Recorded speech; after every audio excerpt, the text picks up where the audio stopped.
그 점에 있어서 이번에 오늘의 선고는 대단히 미흡했다. 이런 평가를 내리는 것이 시민사회의 반응이기도 한 것 같습니다. 오늘 이제 윤석열 대통령의 심판도 있었습니다만 재판도 있었습니다. 선고도. 그러나 그 이외에 김용현 전 국방부 장관을 비롯해서 노상원, 조지호 뭐 많은 7명에 대한 판결도 있었죠. 이 판결은 또 어떻게 보셨는지 궁금한데요. 용 의원님. 네. 사실 그 윤석열 무기징역에 대한 선고도 충격적이었지만 그 뒤에 줄줄이 이어지는 주요 임무 종사 혐의에 대한 판결 결과도 굉장히 좀 충격적이었습니다.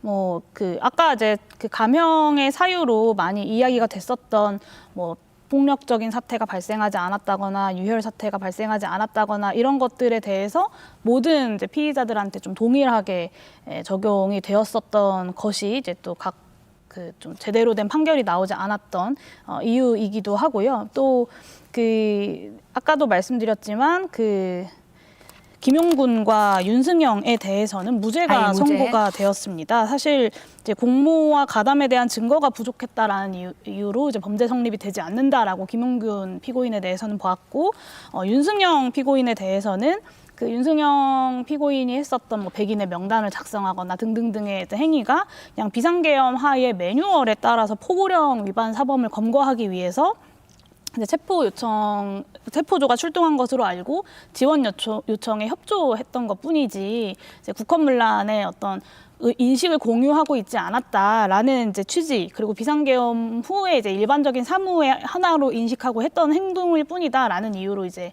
내란 죄에 대해서는 무죄를 선고하고 전체적으로 이제 무죄를 선고했거든요. 그러니까 내란죄가 성립되지 않는다고 본 것이죠.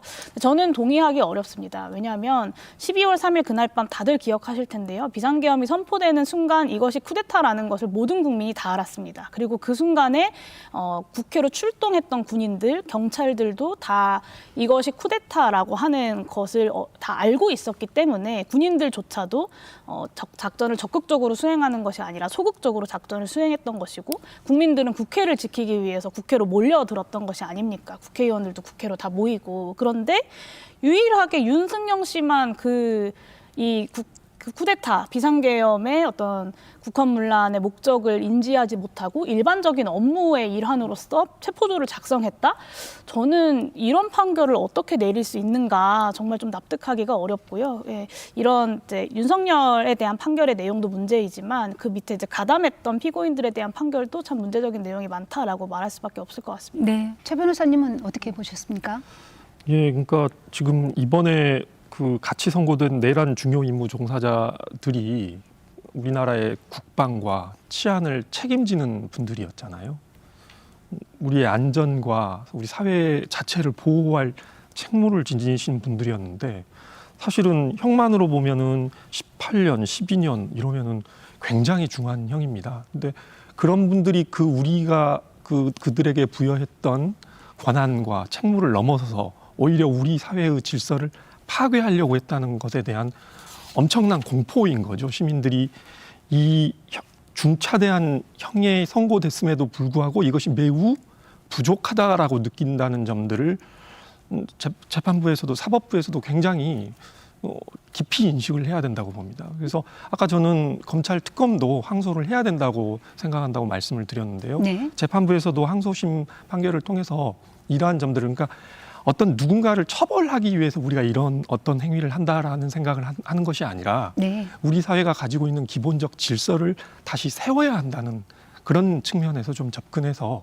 엄정하게 재판을 진행해서 판단했으면 하는 그런 생각입니다. 네, 김순희 위원장님. 네. 네.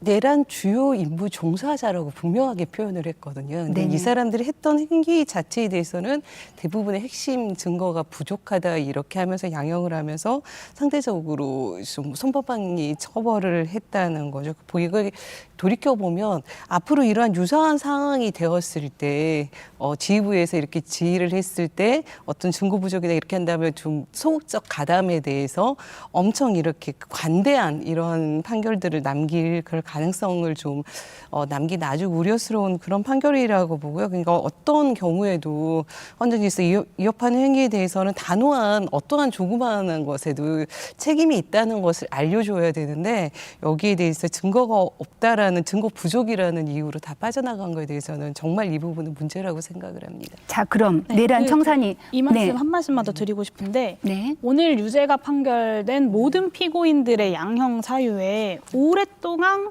공무원으로 봉직한 것이 공통적으로 들어가 있거든요. 저는 이거는 감형 사유가 아니라 오랫동안 국민의 세금으로 녹을 받으면서 국민을 위해 일해 오는 것을 이제 본인의 사명으로 삼고 살아왔던 사람들이 국가를 향해, 국민들을 향해 총칼을 들이댄 사건이지 않습니까? 저는 오히려 오랫동안 공무원으로 봉직했다는 것은 감형의 사유가 아니라 형을 더해야 하는 사유다. 가중의 사유가. 네, 라고 좀 말씀드리고 싶습니다. 네.